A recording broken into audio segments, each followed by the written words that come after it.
எத்தனை சாமி வந்ததையா, இது எந்தெந்த சாமி தந்ததையா, எத்தனை பாட்ட சொன்னதையா, அத சுத்துற பூமி கண்டதையா, அடிச்சு வீசும் காத்துலையும் அந்த தகப்பனாச சுத்துதையா, பிடிச்சு பூக்கும் விதையிலும் ஒரு வம்சத்து கதையே உள்ளதையா,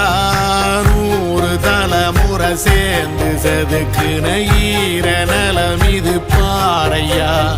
வாழும் வரையிலும் நீயும் விதைக்கிற கடமை இருக்கு கேளையா, கோடி விளக்காயேந்தி கிடந்த வீடும் இருண்டது ஏனையா, மாட விளக்கா நீயும் வரத்தான் வீடும் ஏங்கி நிக்குதையா.